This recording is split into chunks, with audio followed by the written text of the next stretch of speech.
Yeah, blame. They were looking for the construct of morality. Did the purpose do this? Did the person do whatever they did, poison their friend, on purpose? That's what they were guessing. And that's when they zapped that area, they gave them less blame. It's kind of cool. Sonic laser, aim it at your brain from far away. I zap it, you lose your morals. It's like college. Okay, moving on. So the idea, this is a really interesting construct. What are they looking for in the brain for this idea of morals and construct? What are they looking for?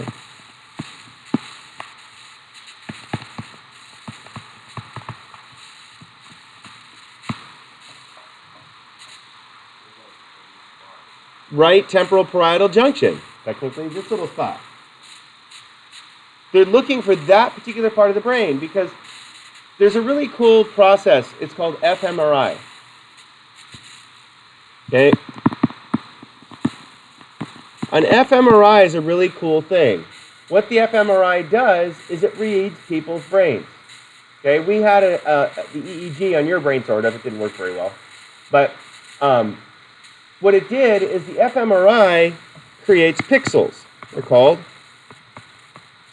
voxels. Okay, a voxel is a 3 by 3 millimeter cube. It's actually 3 by 3 by 4 millimeters, but you don't know. Just think about a 3 by 3 millimeter cube. So what it does is this machine takes your entire brain and reduces it down to 30,000 3 by 3 millimeter cubes. Can you picture that? It's like if I show you a picture and it's pixelated, you can see each of the cubes that make up the picture. You download a low-res image, you can see the pixels in it. Well, they pixelate the brain into these 3 by 3 millimeter 3 by 3 millimeter cubes. And then, this is the cool part, they record the electrical activity from each one of those 3 by 3 millimeter cubes. And so they have a 30,000 pixel camera of your brain. Is 30,000 pixels a lot? No. Anybody know how many neurons we have in our brain? I'm going to write 30,000 here.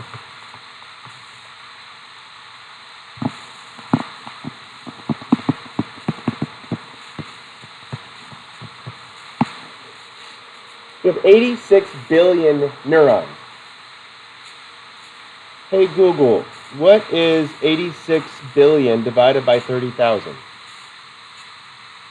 The answer is 2.86667 times 10 to the power of 6. 2.8667 times 10 to the 6th. Neurons per voxel.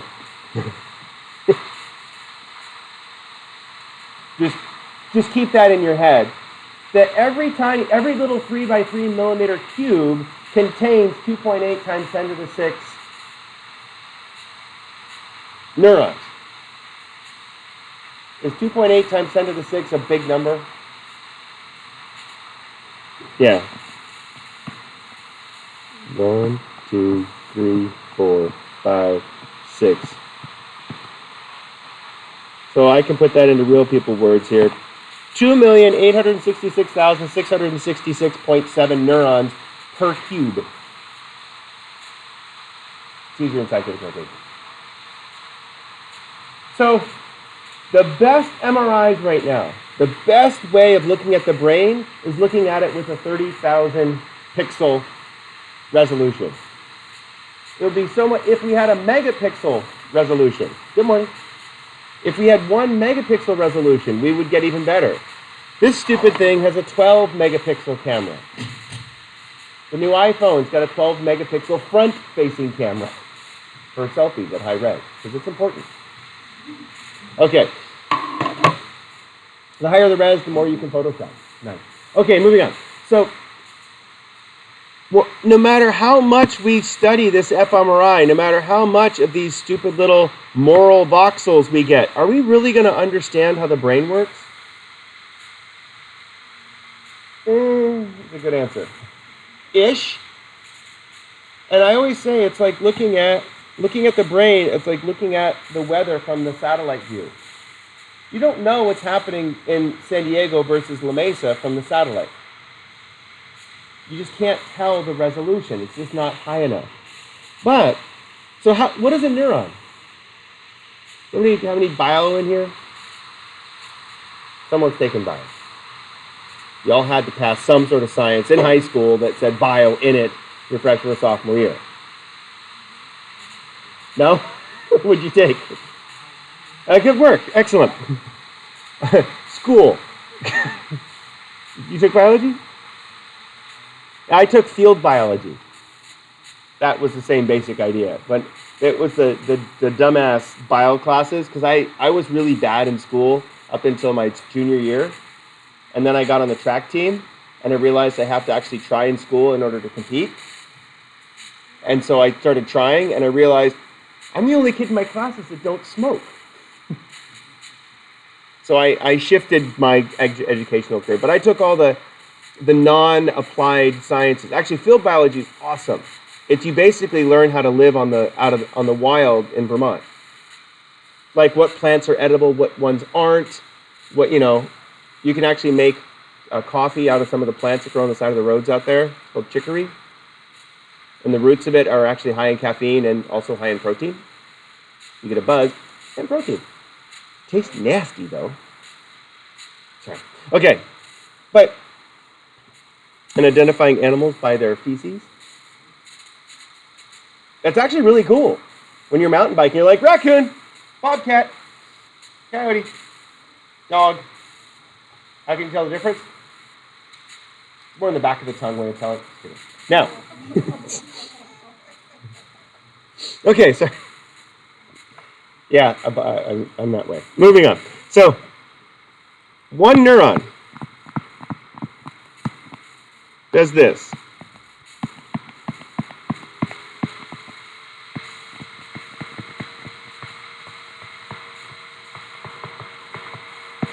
One single neuron sends these little things called action potentials. In my physio class, the class that's right after this one, we spend an entire week talking about each one of these little spikes. Good morning. Each one of these little spikes is 1 millisecond of behavior. Each one of these spikes is 1 millisecond of behavior. One cell, 1 millisecond of behavior. Every time there is a little spike,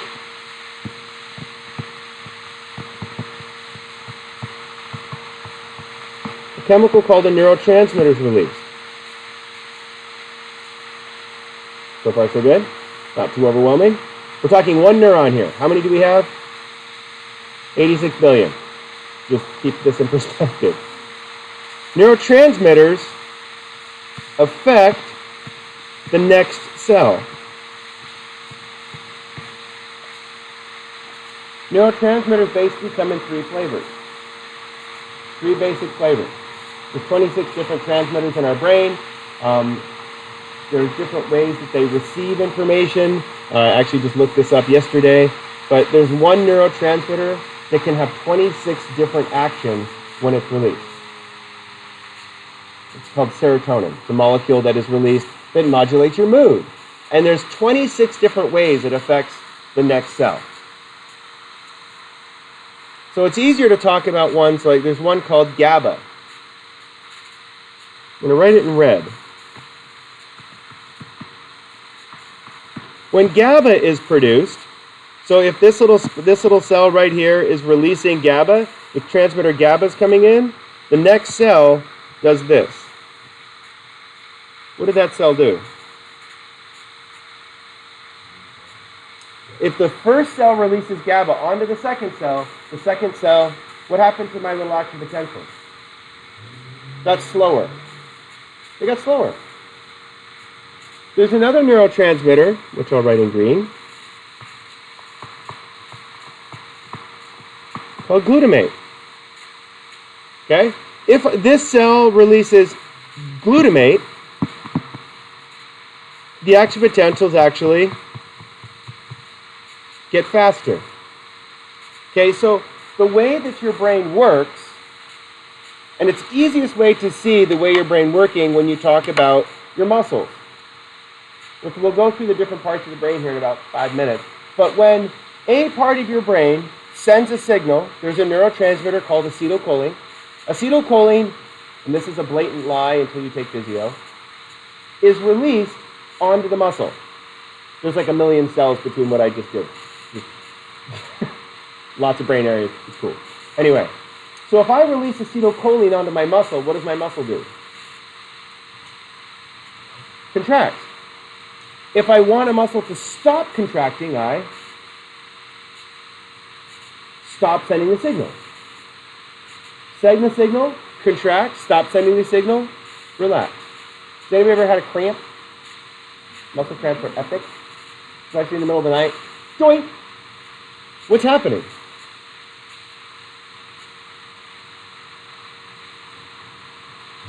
Usually if you don't have enough water, hydration in your body can't flush out the wastes, and they can't flush out the acetylcholine. And then there's these little things called actin-myosin binding sites. And the way your muscles work are these little flappy things that connect and reconnect and connect and reconnect. If you don't have enough water or you don't have enough glucose and potassium, that's really important, the muscle can't release. So as opposed to release, contract, it just goes contract, contract, contract, contract. So they sell these little things that you get for running marathons. They're little hydration tablets. There's just these little magic pills that you can, someone's at the edge of the marathon, they're completely curled up in a little ball. You give them a bottle of water and a little electrolyte pill, and about 3 or 4 minutes later, they're like, oh, the muscles work again. But there's a drug that you can spray on things called Raid. Please don't ever kill critters like this, but if you spray your pesticide on the poor little ant, never seen this before. Anyway, you kill an ant, ants are okay. How does the ant die? It goes like this. It curls up in a little ball because the chemical activates all the acetylcholine receptors in its muscles. So technically, how does it die? By muscle contraction. It basically dies of a muscle cramp. Thank you. Me neither. Well, I occasionally will swap them if they're like biting me, but the mosquitoes, they're fair game. I will actually go out of my way to kill mosquitoes. So. No. I avoid killing spiders. I've had to kill 1 or 2 in class that were antagonizing students, and that was just because of the better safety of the world. But at home, I never kill spiders. I take pictures of them. They're beautiful. And I do capture them and bring them outside. And yes, I have been bitten many times. It's not important. Okay. They can bite, just for the record. Yeah. Anyway, so you gotta be, and this is stupid, but we were downtown, and one of those really big, beautiful garden spiders shows up, and we're downtown, and it's slowly coming down toward the street, and that doesn't stand a chance. And so it's just slowly dropping, and I see it, I'm like, oh, crikey, he's a beaut! And I grab him to put him somewhere that he's not just going to get smoshed on the street. And a guy walking behind me goes, too soon, dude, too soon. Because it was like very similar after that Steve Irwin guy got stabbed to death with it. But I didn't even think about the fact that he had died. But whenever you see a critter, you're supposed to say, crikey, he's a beaut! And then like try to pick it up. And then it bites the crap out of you. But anyway. So, I try to rescue as many critters as I can. Because I love all creatures. Okay, so if I release GABA onto a neuron, it causes a slow. If I release glutamate onto the neuron, it goes faster. Color's not consistent. Okay. Now, wait, this is one neuron, right? We have 86 billion neurons. 26 different transmitters that do slightly different slow, fast things. Then there's ones crazy like serotonin. Serotonin's a transmitter that can do 26 different things when it attaches to the postsynaptic cell. So the neurons work what we call in a circuit. And I sent that video home of the connectome, right? the Bobby Kasturi guy, the guy with the fuzzy face and the big fuzzy hair, he basically is mapping all of the neural connections in a brain. It's really cool. He's trying to find how every single neuron connects to every other single neuron. Well, they're not using fMRIs. He's actually slicing brains. So what he does, the ones that they've been doing now is a mice brain. But what they do is they take the mouse brain out. Sorry, mouse, you're not going to need this anymore. And they freeze it, right? And it's frozen really, like they freeze it really quickly so that, and they put a chemical on it. I forget what it's called, but it dries it out so it doesn't like pop when you freeze it. And really, the soda can in the freezer, it explodes. Yeah, that's what brain cells do when you try to freeze them. So don't cryogenic yourself because pop. Anyway, so, but then they take a really thin slice and lay it on a slide. Another thin slice, lay it on a slide. And the computer takes pictures of all these slices and just slowly starts building three-dimensional brains out of these little tiny slices. But you have a mouse brain that has 20-something billion neurons. We have 86 billion neurons. Do you think a mouse brain is very well connected? Tremendously. We're even more connected. So trying to figure out the human connection, I mean, if I show you some of the pictures from this, remind me not to close Chrome. Okay. Thank you. I did that yesterday in the middle of the stream. I just closed Chrome. Okay, so if we go to the Human Connectome Project, this is some of the stuff that they're figuring out. These are how all the neurons in your brain are connected. Each color represents a different neuron, and all the different neurons are going all over the freaking place.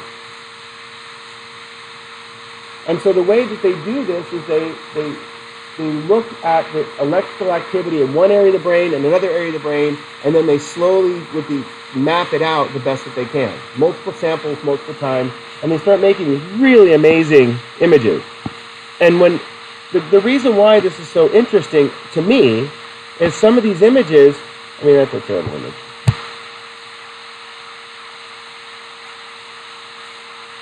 Okay, this is, you can start to see that all the neurons are connected to everything else. It's a mess. So we're not going to bother with that too much. I'm closing this and minimizing that. Thank you. Okay.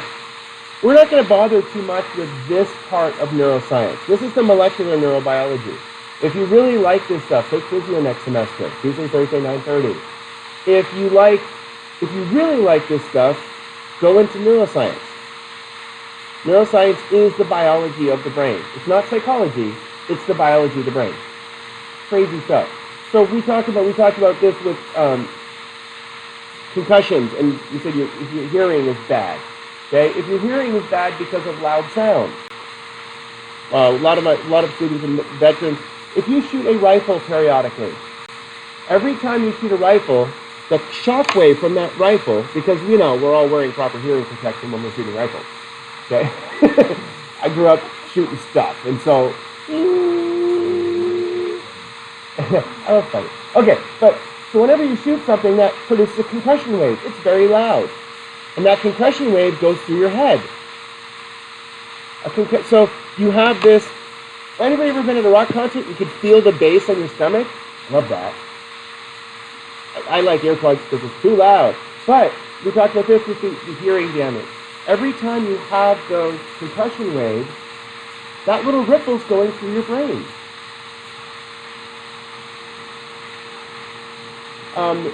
You know what happened in Cuba? With our embassy? What happened?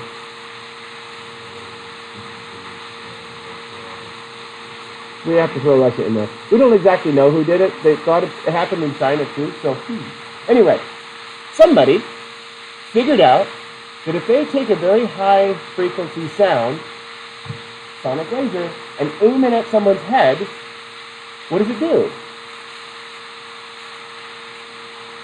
No. Makes them nauseous, makes them throw up. Non-lethal weapons. Well, yeah, so basically if you aim it at their stomach, they immediately start Cool. Not funny. Yes, it is. Okay, sorry. But what the idea is that someone was messing with the U.S. Embassy and sending one of these sonic lasers across. Somebody here has bad migraines. You know what they like, and you get a bad migraine. But it's usually like one or two people in an entire class that gets bad migraines. What if everybody in the class all of a sudden got a bad migraine? Is that likely to be a random cause? No. And then one of the things they're looking at is some of the people that were there are suffering from TBI now, traumatic brain injury. Which means that they got a concussion from whatever this was. And so we don't, again, how do you know what if you can't measure it, you can't see it, must be the go slat. Okay. Not necessarily brain cancer, but it does mess with the connections. Well, probably not. Brain cancers are caused by chemicals causing the non-neurons to start messing with. They like the cell. It's like the same like skin cancer. What is the major cause of skin cancer? Being in the sun. We all kind of know that. Okay. But does everybody get skin cancer? No. There's a genetic component. Some people's genes are more susceptible to skin cancer. There's a disease called Parkinson's disease. Parkinson's disease has a genetic component. If one of your older people in your family has Parkinson's, you increase your probability of getting Parkinson's. But anybody know what increases your likelihood of getting Parkinson's the most? Pesticides. The more you're around heavy pesticides, agricultural science, you're more likely to get Parkinson's. The chemicals in pesticides seem to be related to the development of Parkinson's. Anybody know there's two other things that can increase the risk of Parkinson's? Richard Pryor, Michael Fox. Crack. Cocaine. Increase the risk of Parkinson's. And those kind of things we can kind of see they increase risk, but they don't necessarily cause. So it's really kind of fascinating just by looking at this stuff. You get to see our brain is a really complicated thing. And in my physio class that we're actually talking about the brain today, I made Play-Doh. And this one came out really good. I was going for khaki. When I was cooking it, my son goes, "Dude, you made phlegm." The yellow came out pretty good too. But what we're doing is we're going to make 3D models of the brain. They have to remember 60 some odd parts of the brain. So why do we have to build a model? It's easier to remember it if you actually physically make the parts.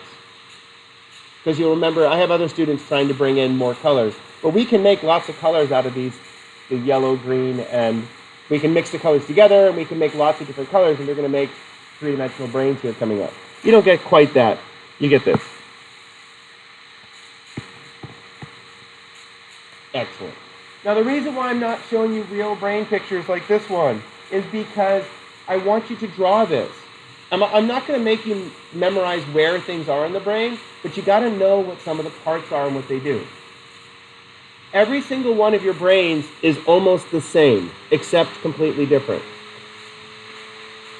So the reason I say that is because everybody back here does the same thing. But it does it differently there. So you have good brain skills. So we're going to color this one in yellow.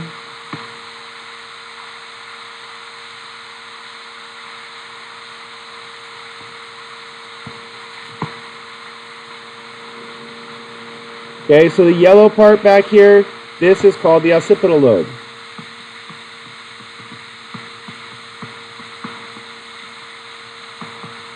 This is where you, quote, see, unquote. So if I were to take that donut on a stick from the video that made her twitch, and, that's a weird statement to say, but whatever, okay, and then I put it back here, and I zap it, what do you think you would see? Not blurry, not a variety of colors. If I wanted colors, I'd hit over here. You would see a line. Has anybody ever seen stars, like shooting stars?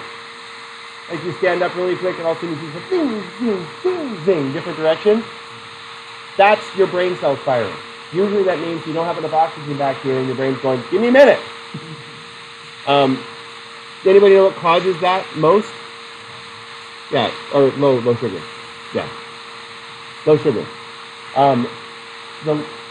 And actually that low iron could cause that as well, because if you're anemic, your body doesn't carry oxygen as well, and that also is a big sign of that. Has anybody ever done the almost pass out, where you stand up and all of a sudden the world changes? Does it turn black or white? Oh, white. Some people it turns black, some people it turns white. It's kind of different for every single person. And you think about it, I smashed my finger, this one. I popped it like a zit. But I was like spinning my bicycle wheel trying to make it straight, and I was holding it by the fork, and my hand slid down just far enough where the spoke and the fork are right next to each other, and went, stopped the wheel. I'm like, ow! So my hands are covered with grease, and I'm washing my hands off. I look at it, and I'm sitting in my bathroom, and the world's like this. Did not pass out. But what happened is that adrenaline rush caused my blood vessels to constrict, and it lowered the blood going into my brain. Oh no. If you ever feel that, what should you do? Sit down. No, sit down first, because you're going to fall down. You don't have time to you get to when you're hitting your head. Okay. But so this occipital lobe, I haven't taken an aspirin forever. Well, if you just lay down, that actually works pretty darn well, real quick. Ugh. Drink more water? Okay. Okay, you know what. So the idea of this occipital lobe is where you see, but you only see lines here. That's all you see here. How do you understand what you're seeing? How does what you're seeing, how do you recognize what this symbol means? Yeah, it is. It's trial and error. Did I show you the video of the radio eyeball guy? First, I have to learn the names of the colors to get them. And the reason he's doing that is because his occipital lobe, he doesn't know what a color is. But these areas right here where you see color, they're not getting input from the occipital lobe like normal people do, because he doesn't see color. Where are they getting input from? His temporal lobe. It's on the sides. It's hearing. His temporal lobe right here is where he hears things. Looks like a football. Okay. So,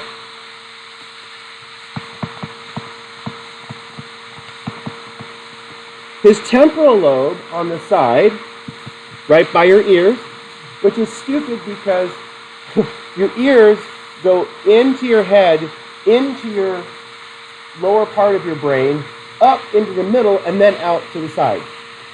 It's like really complicated. But this is where you hear. It's called the auditory cortex. You hear frequencies. Everybody in here hears the same frequencies. Everybody hears the same frequencies. And what's great about it is that if you lose some ear definition, what happens to the frequencies that you hear? You don't hear them. Do you have ringing in your ears? Yeah. Do you have ringing in your ears? No? Okay. So ringing in your ears means that the nerve in the ear is broken, right? But the brain right here, if I put the magnet on the magnet on a stick over that area of your brain and fire it, you hear a boop. Fire it again, you hear boop. Wait, where do you hear it? In your brain. So it's called tinnitus or tinnitus, depending on how you pronounce it. But what happens is if I damage the nerve in your ear, usually from loud sounds, your brain is producing the sound. So can you not hear it? Yeah.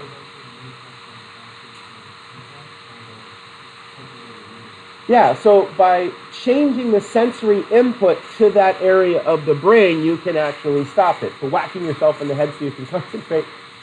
There's actually other ways to do it that's not quite so barbaric.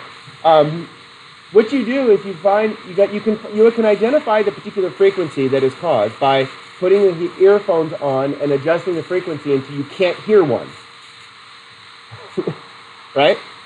So then what you do, and this is they've done this with clinical trials. So this is the one you can't hear. You activate the one above and below that. In the middle. And then you keep activating the one below it, above it, and what does the one in the middle do? It learns. It learns that I can't hear that, but I'm going to hear the other two, and eventually your brain will stop making that sound. But you have to, if you want to try it, we can put the headphones on in the office and we can try it, because we can make a tone generator, we can find the specific tone and start messing with it. It's fun. And when I say it's fun, but it's very irritating when you're trying to sleep at night, and you hear this. And it's the same frequency. One pitch. Because your ear, so it's the same thing, it's called a phantom limb basically, but it's a phantom ear nerve. One of my students, Colleen, had her arm removed because of cancer, so she had an arm that went to her elbow. She kept waking up at night feeling her hand. You know, it's not one of those on the mantelpiece slowly crawling back toward her. That would be cooler. But literally, it's her brain activating and feeling her hand. But her hand's not there, but this part of her brain is. Parietal lobe. Delta. Deep sleep. When the sensory neurons in your body are cut off during REM, but during delta, your movement area is activated. We'll go through that a little bit later in the semester, but it's not quite that easy. So this is your parietal lobe. Okay? So your parietal lobe is at the top of your brain. I remember this because it's when you hit the damn kitchen cabinet, when you stand up underneath it. It's epic. It's a very special kind of pain. I remember I was rummaging around in the fridge for something, and my son opened the freezer, and I didn't notice. And I stood up and I fell flat on the floor. And I just curled up in a little ball. And he's like, oops, and then ran away. He got me with a towel. Did you feel a welt right here? We've been snapping each other with towels, and he got me right in the fat. Oh. Yeah, it was damp too, so it was... I had snapped him earlier. It's my own damn fault, and I had to take it without repercussion because I got him on the butt. Just, pow! And he's like, ow. We're going to kill each other before the end of this. It's going to be awesome. Okay, so your parietal lobe, your back fat is what we call it at our house, is right here. If you get zapped right here, can you feel exactly where you got zapped? The whole area hurts. You get with a racquetball in your back, you can't point to exactly where the welt is until you touch the skin and find where the welt is. Because your back... Okay, so this is really kind of complicated. Each nerve in this part of the parietal lobe is a sensory nerve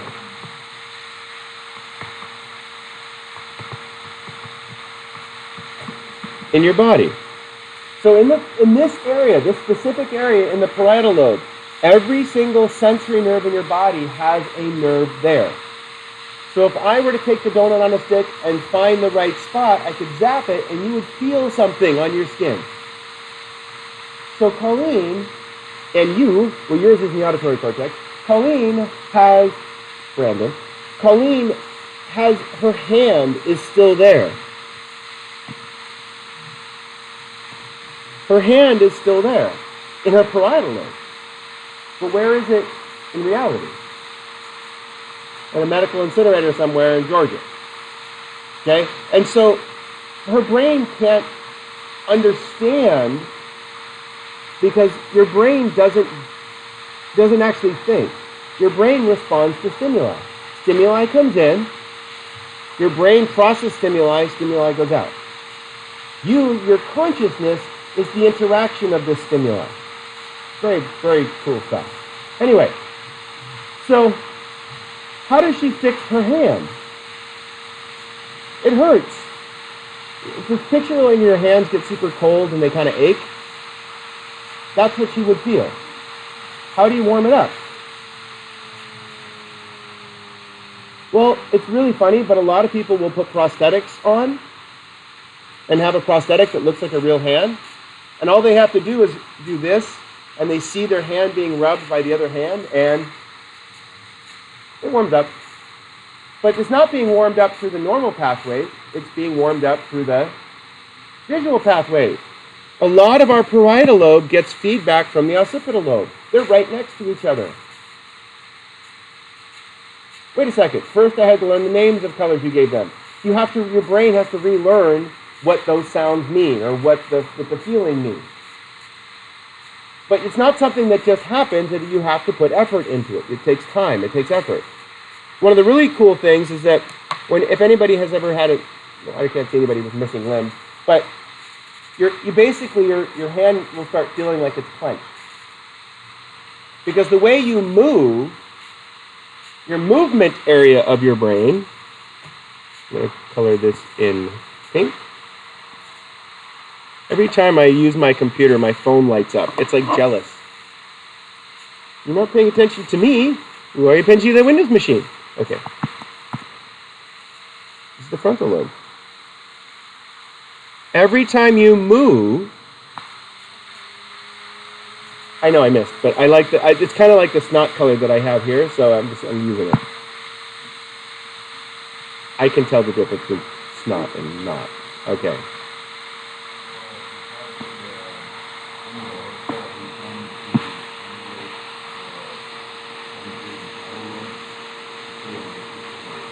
Not artificial, because everything in your brain is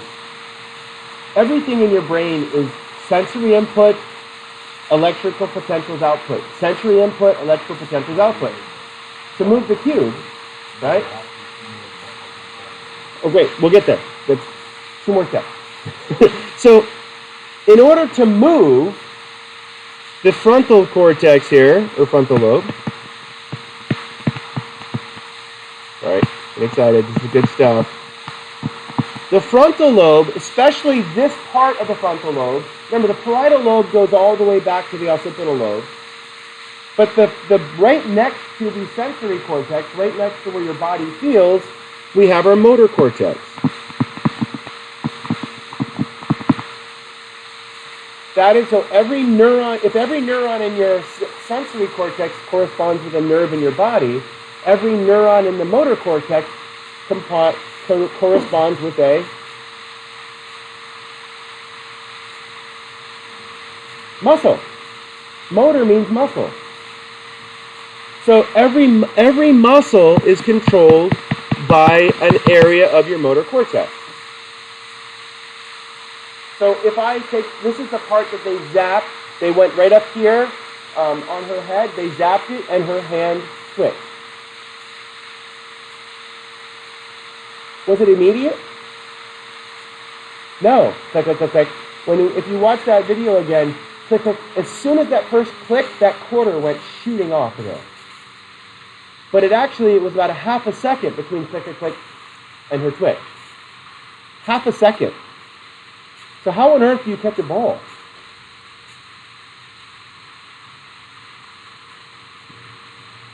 Well, half a second for your brain to activate for your muscles to move. Are we living a half a second behind the actual world is? Hope not. That would be bad. Duck! 1,000. Baseball would be a very different sport. Anybody ever watch this on YouTube? If you Google, it's time delay goggles. You just Google that on YouTube. What it is these guys wear these virtual, like, augmented reality goggles, but it puts the world about a quarter of a second behind where you are. So the person's walking through a crowd, and you can't tell that you're a quarter second behind the world, because the world is running at full speed through the goggles. So like someone waves at you, it's like you're slightly drunk. And they can turn the time delay up. Can you navigate through the world just fine a quarter second late? Yes, until things start moving. The faster things move, the harder it is for you to relate. it's really cool. Anyway, so, and the helmet, the one that they were on the YouTube, is this big helmet with a camera on it, and people are like, what the hell is that guy doing? It's great. Okay, so there's one more important part. Sensory is part of parietal lobe. We got that. We got motor cortex. All your muscles and Clint are working there. Okay? Then this part.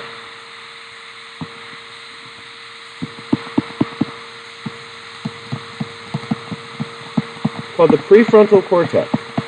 Technically, it is part of the frontal lobe, but this is, if you really care, it's called the orbital prefrontal cortex or the transorbital prefrontal cortex, depending how fancy you want to get. The prefrontal cortex is where you plan. The prefrontal cortex is where you plan things. So, this part of the brain gets input from every other part of the brain. All the other parts of the brain go here.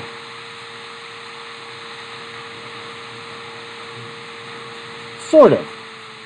So, if you think about the way a baby moves to do something, like a little baby, when you hold something out for it to see, it's going to go like this. Okay, I see it, and then their arm starts doing this. And then the other arm goes. And then what happens? There's a lot of flailing, and eventually they get a hold of it, and they're like, yeah. Okay, even just feeding the damn things. They're like, you just put the thing near their mouth, they're like, ah, and they can't. You stop it. Like, there you go. And then they get fed. Okay? But what happens is, the second time they reach for it, their brain goes, I got this. This is what's going on with the cube. So when you first start, I was able to make the cube go up, but I couldn't do two things. That was it. Yeah, I tried this yesterday. I finally got the system to work again. But when your brain is trying to figure out how to move, and now this is chapter 8 in my physio class, so we're talking about this right before spring break, just to keep perspective on where we are as far as the brain goes. We're talking about it for another 10 seconds. This part of your brain is the part where you plan to move. It's where you plan to move. So your big picture idea of the why is the prefrontal cortex, and then you plan to move up there. When you plan to move, it programs all of the muscles so that you get where you want to go. So the premotor cortex.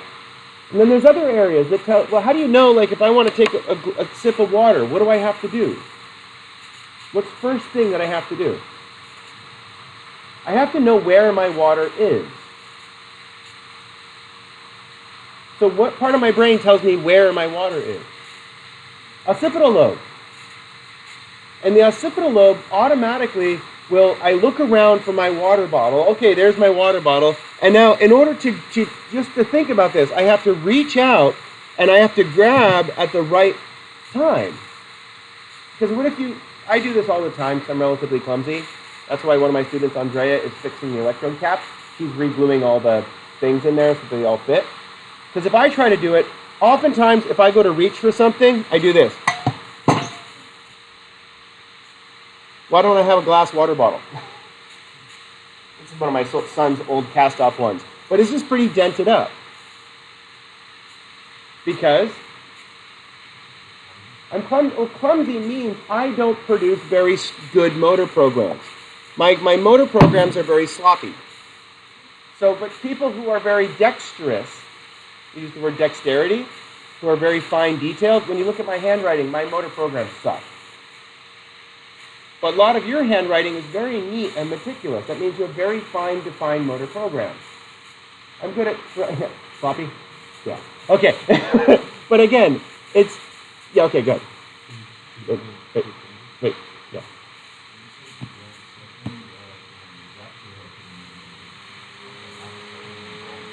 No, because as soon as I want you to stop thinking about individual neuron to neuron to neuron now, and I want you to think about the brain as one giant circuit. As soon as you decide to move, there's a whole separate set of things going on inside the brain.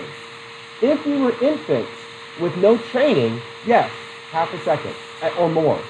In auditory processing for kids, especially age 2, you have to talk like Dora. Well, Boots,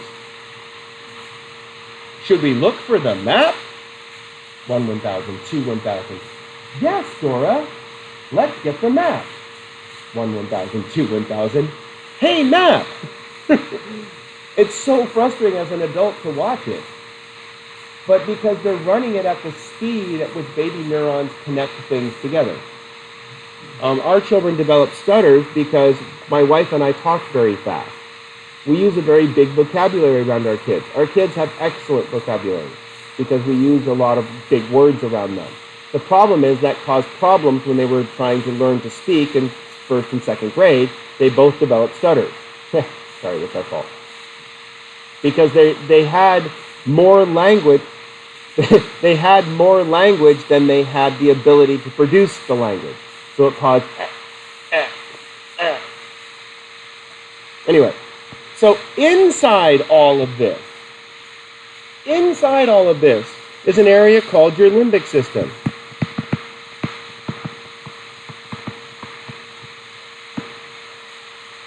That's what we're doing right now. Okay. Inside your entire brain, this is what we call your limbic system. Your limbic system is emotions, memory, and drive.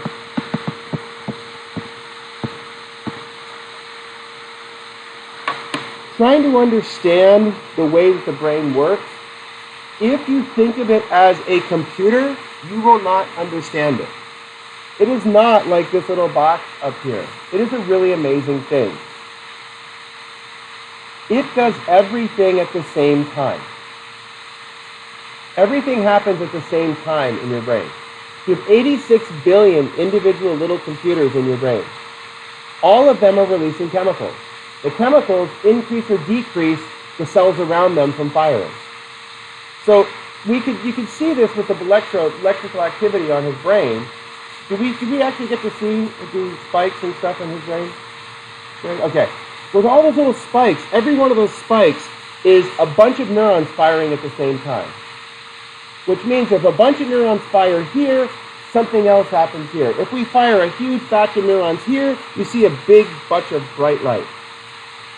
No lines, just a bunch of bright light. That's like some people in here who suffer from migraines.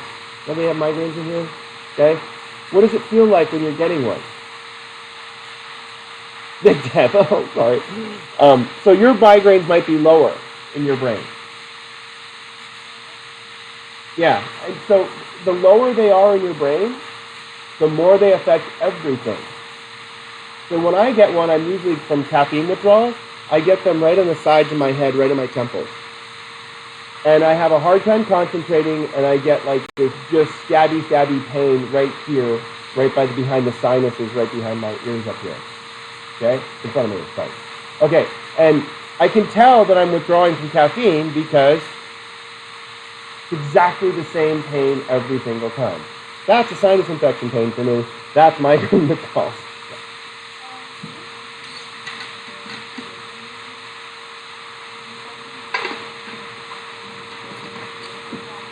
So that's a whole chapter 6, my secret. The way your eyeballs work very simply is the neurons behind your eyes process what you're looking at. And what happens is that you try to focus both eyes on the same batch of neurons so you can see. But if you don't, I would suggest wearing your glasses. Because the more you don't wear your glasses, the worse your vision gets. And that's, I never wore my glasses I got them my sophomore year of high school. Epic. Yeah. And that's when your head kind of stops growing, and so then your eyeballs pretty much, are going to get worse or better at that point. And then I never wore them all the way up until probably my sophomore year of college. I just kept them in my saxophone case so I could read the music. That's it. But then I discovered that as soon as I started wearing them more, my attention got better. Why would my attention get better when I'm wearing my glasses? You actually have to concentrate to see, and the more you concentrate, the more fatigued that part of your brain gets. Because if I use one part of the brain, if I use a muscle too much, what happens to it? Well, brain doesn't get sore, but it runs out of ATP. If you run out of ATP, you need to relax and rebuild those ATP. And so if you're constantly fighting with your eyeballs, if I have Brandon force march for 3 days to prove that he's tough, so people do that stupid things to people, that doesn't make you more fit or anything. All that does is cause you fatigue and injury. But if you work out properly, that does increase mitochondria. And so if you exercise, there's a bunch of eyeball exercises that you can do that most baseball players actually do, where they hang a ball from the ceiling and they hit the ball and they're just constantly hitting. And we taught my little league kids to do this. But what are you training yourself to do? Just have your eyeballs track a moving object. That's it. But you don't do it for like 3 hours at a time because fatigue. You do it for 5 or 6 minutes and then move to something else. It's the same thing with studying. You shouldn't sit down and study for hours at a time. It's not as useful. Do short periods of time, just mix it up, do little things. Studying's easy. Doesn't require much effort at all. You just gotta, it's just like a workout. Okay, so I want to go through the limbic system really quickly here. Again, this is so oversimplified, it's painful for me. Because we teach a whole class in this. And then each little section of this class is a whole nother class when you get to upper division. There's a whole entire section of class about the limbic system. Emotions and drive. Psych 380, 370, something like that. Anyway, so what are emotions? Well, feelings is just another word for emotion. It doesn't tell me what it is. Because if you said feelings, I'd say parietal lobe. Well, drives are different. What is the first emotion we all have? It's easiest to understand. I'm a Freudian there. Okay. No, babies aren't depressed when they're born. No. If anybody's had one, they're pissed off. They're scared. Fear. Fear is our primary emotion. Anybody know why babies are afraid? Well, you just pulled them out of a nice place. But all the free food you want, warm, floaty. It's like Hawaii. Okay, but survival. When you pull that baby, okay, when the baby comes out, the first thing it has to do is take a breath. And that's actually what fear is for. If anybody ever has a panic attack in here, a panic attack feels like you're drowning. You can't get enough air. That's because a panic attack is pure fear. Any kind of situation that causes panic attacks can change the way a person sees whatever it is. We talked about post-traumatic stress disorder. The difference between someone with post-traumatic stress and post-traumatic stress disorder is the long-term effect. Everybody, after anything traumatic happens, you suffer from post-traumatic stress. This is awful. My son slammed his junk in the toilet seat lid when he was learning the potty train. Yeah, all the guys go, oh! Because he's just tall enough to flop it over the edge. And oh, that was awful. And could you go to the doctor for that sort of thing? Yes, there's a lot of blood vessels down there. And if you break some of them dead dogs, you could actually bleed out from, yeah. So he was okay. But it was, we got one of them slow drop toilet seats now. Get one of those if you have a baby trailer, because who thinks about that sort of thing? I do now, constantly. Okay, but right after that, everybody was like, in the house. But what happened over a period of time after that post-traumatic episode? What happens to the amount of response to it? It gets less over time. Everybody suffers from post-traumatic stress. The difference is a post-traumatic stress disorder is where that post-traumatic stress keeps re-triggering the panic attack. Every time it re-triggers a panic attack, what happens to the strength of that fear? Gets stronger. And so the reason why this is so, it's kind of important because the limbic system doesn't care about you. It doesn't care about yourself and your person or anything else. The limbic system is all about this trying to keep you alive. The limbic system is extremely selfish for its own self, as if your limbic system has its own self. So, one of the ways of talking about emotions is really easy.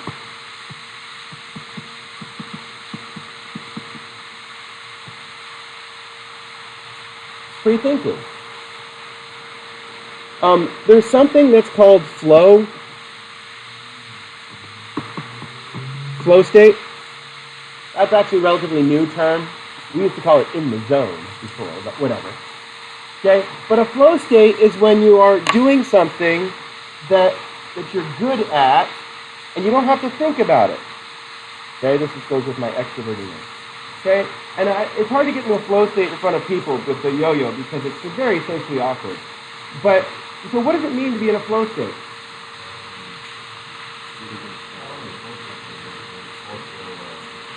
Is there much consciousness used to do yo-yo tricks?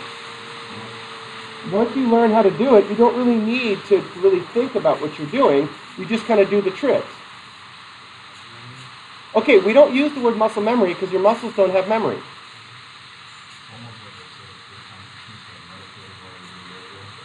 It's even less, it's not consciously meditating. They're called motor programs, not muscle memory. Motor programs. So I do this all the time. This is like the one that, if I'm walking somewhere, I just do this. And it's fun to me because I don't have to think about it. But then I'm like trying to learn some new stuff, like these. I'm really struggling with these, so I don't have the good motor programs for this yet. Come on. Come on. Not quite. I gotta keep my fingernails longer and curve them around a little bit so I can get the whole of it. Maybe not. Okay, so, but the point is that when you get into this, is this an emotional behavior? But I have like any trick, like people always say, walk the dog. I'm like, okay. Or then I always say good dog or bad dog. It's bad dog. Okay, so, but in order for me to do any sort of trick, there's a lot of motor skills involved with doing the trick. So I don't have to think about them anymore. I already have those pre-programmed motor programs. And that's why if you have been in the military, you know how to take apart and put back together your gun. So that you do it so that, I mean, when we were kids, we went through hunter safety training, and they made us load and unload our shotguns with these blank shells 1,000 times every time. Load, unload, load, unload. Why?